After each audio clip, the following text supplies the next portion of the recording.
Gemma, everyone, from Nepal, and Happy New Year. Yes, it's a calendar year, but at the same time, it's a new beginning, and that has meaning for us. And people all over the world are starting some new cycles, and it's always so exciting and always so thrilling to start a new cycle. And we should take this opportunity with the with the gravitas that it deserves. And fortunately, in the Vedic scenario, you have up to 14 days to really set this cycle into motion, because our new year really begins, or you could say our new cycle really begins on January 14th, the Makar Sankranti.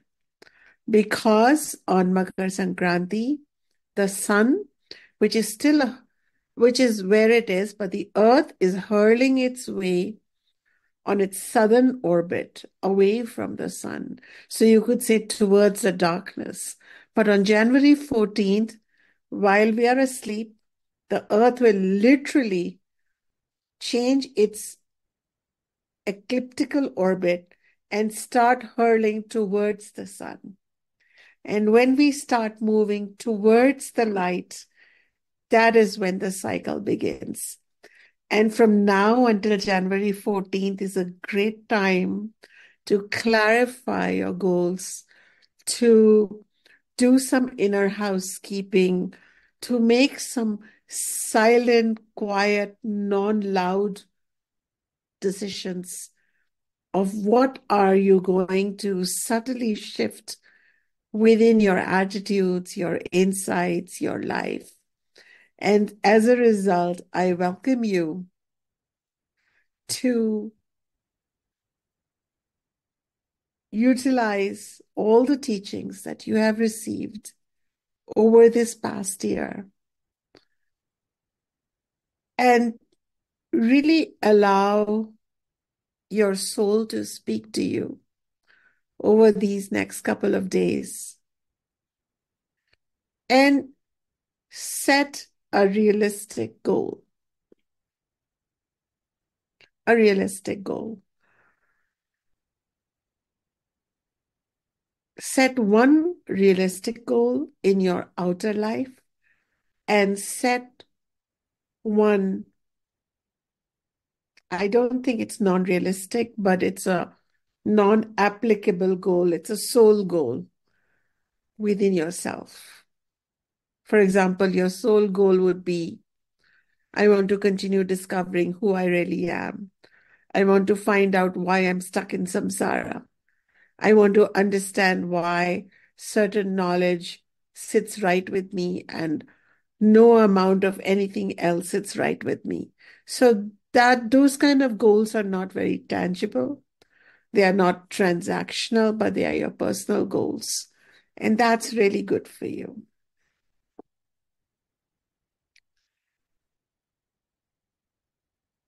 I welcome you back to the Vedic way in this new 2024 cycle. We have brought some exciting changes to the teaching format. It keeps things fresh and live.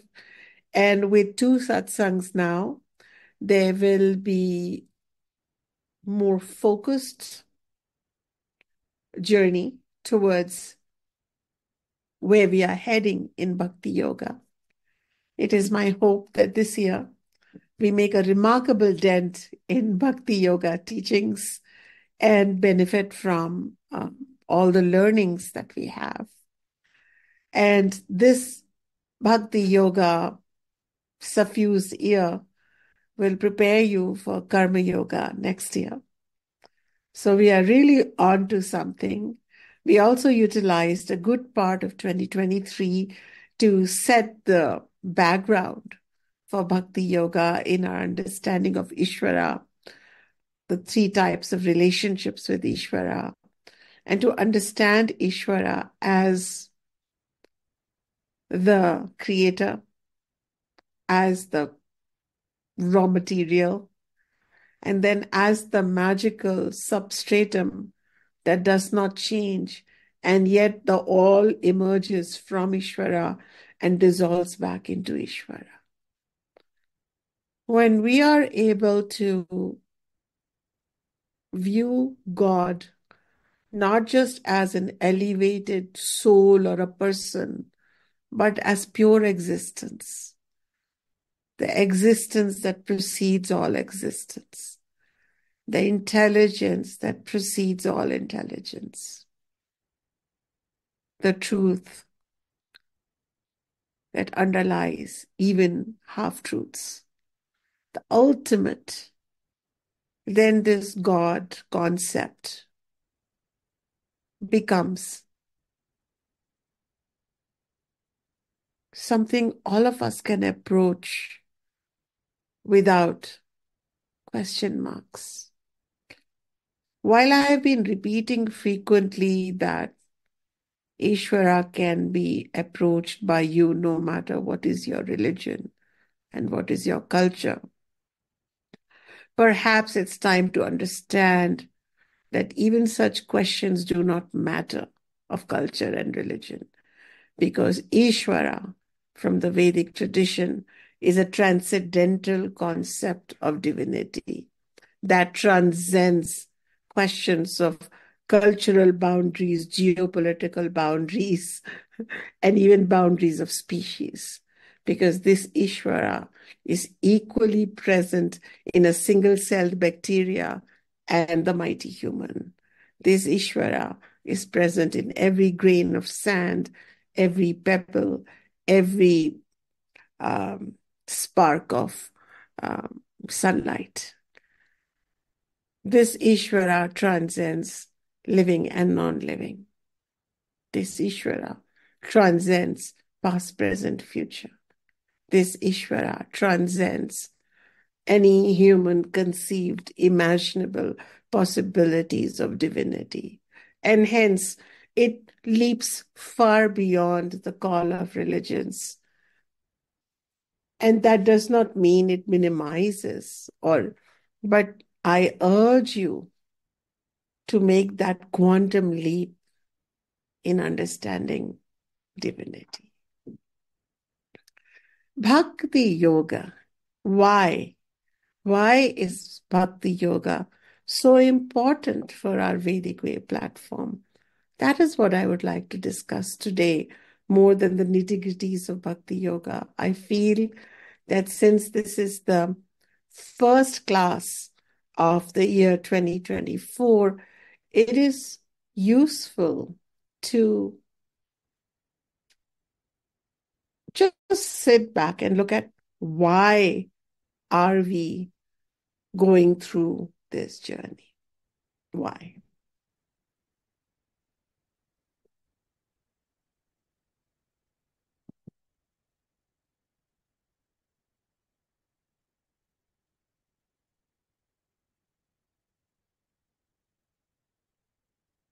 So sit back, relax, close your eyes if need be. Let me just lead you through a journey, a thought journey to arrive at where we are. Let's do that.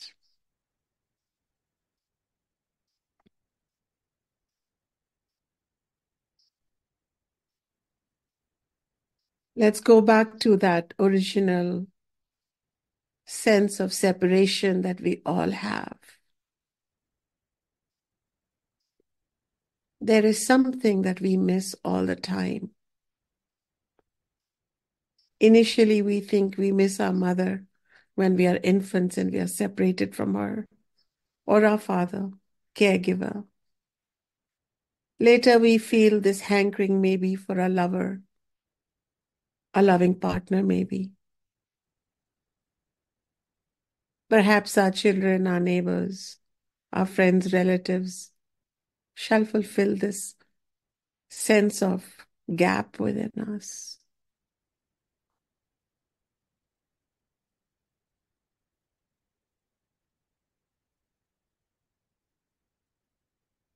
But there is no rest, no fulfillment really.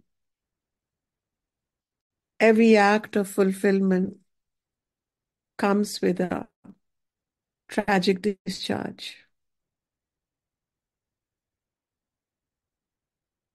All material happiness is momentary, unpredictable, ephemeral.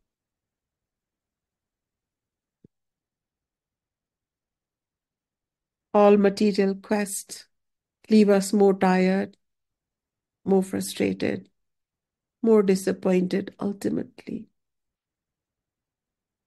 There is no single human being who has become content and fulfilled with either relationships or objects. Possession of objects give temporary relief, but one may sit in a house full of luxurious objects and still experience unfulfillment. The most loving relationship at some point begins to disappoint us.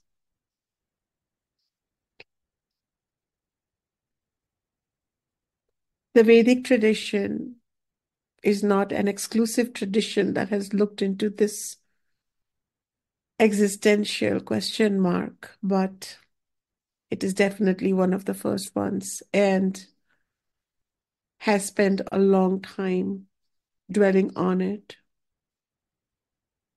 Why are we discontent? Why are we unfulfilled? Why do we feel so lonely? And why are we here to experience all this? As the ancient sages began meditating on this question, explored every potential dimension in the world to look for answers, and came back empty handed.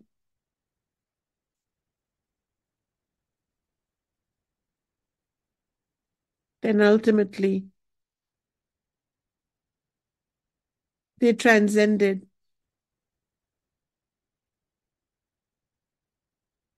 every physical or outer quest of science, of religion, of society,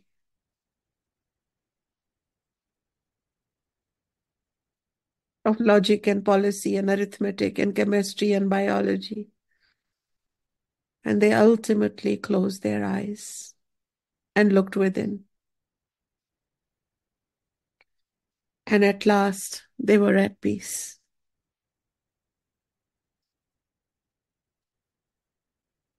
Initially, they met a turbulent mind, but as they kept looking, the mind settled down and something beautiful, fulfilling, peaceful was revealed to them from within. This connection with that which cannot be defined and cannot be known by any external quest, but only through an internal quest, is known as yoga. Yoga comes from the root word yuj, and yuj means to unite. We suffer until we are disunited from that inner essence. We become complete, fulfilled, and blessed and graced from within when we are united or in a state of yuj yoga with that non-material essence, which can be known only through an inward journey. The first sages or the first seers or the first humans who discovered this state of yoga or yuj came to be known as yogis and yoginis.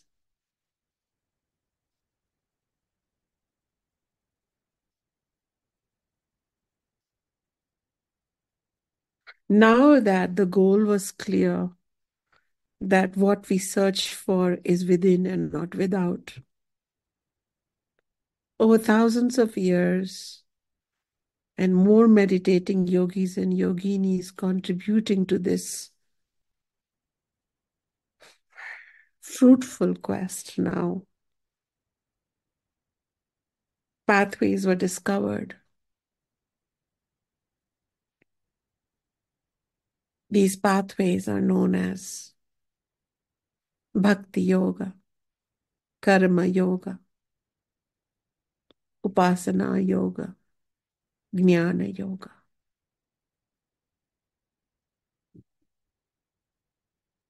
What took thousands of years to be discovered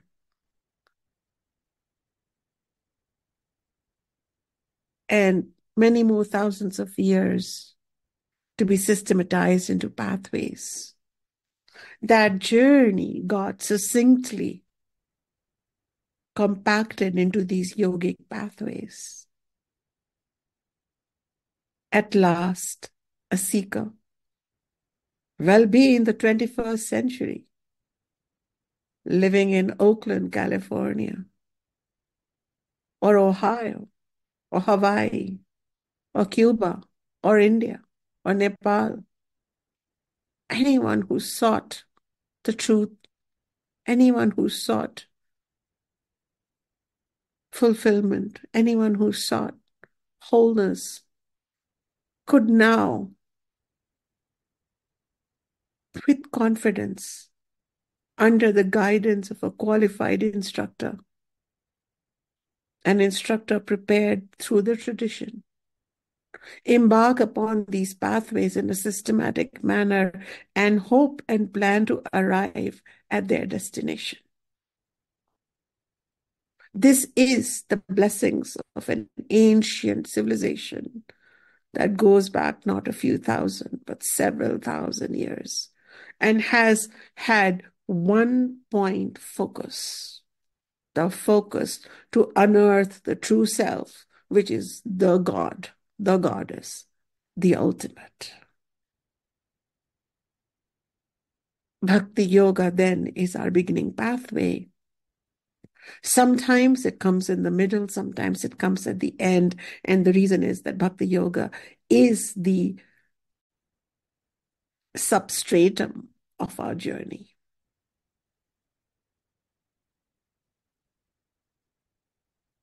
Bhakti literally comes from the root word bhaj. And bhaj means to revere lovingly.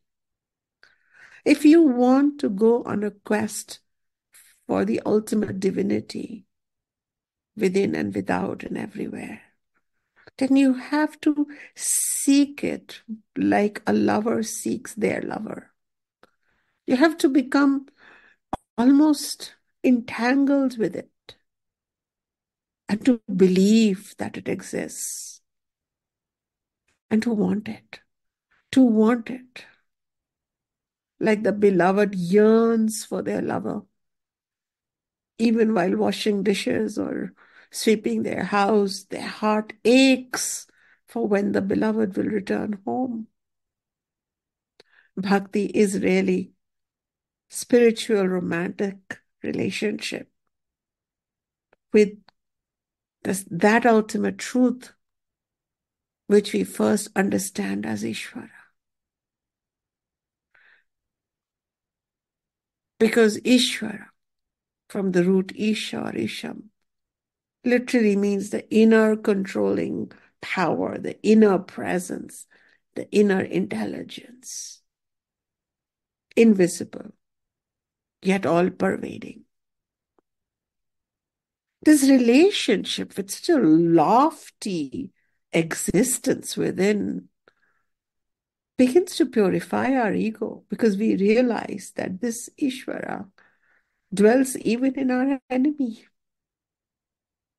This Ishvara dwells even in darkness and ugliness. It stops us from trying to demand a perfect world outside us.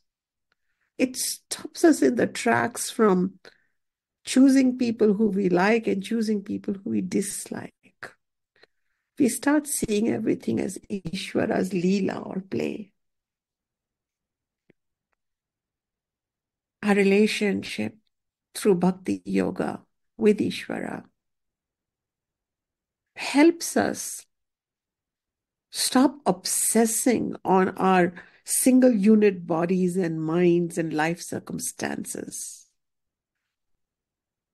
We stop simply being a creature who wants comforts and everything to go according to their plan. We start dwelling in Ishvara's play, illusion, theater.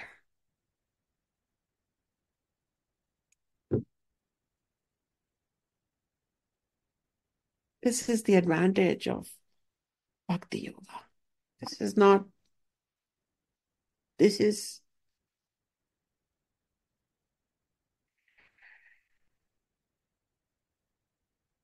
this is not simply an academic journey that I will take you upon.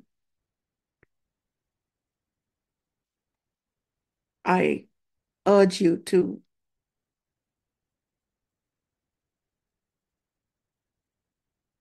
deeply seek and yearn and crave for connection with that transcendental truth that fortunately dwells very close within you, just beyond your busy mind. And with the right instruction, right way of adherence to this journey of Bhakti Yoga, you shall come through feeling so much more supported.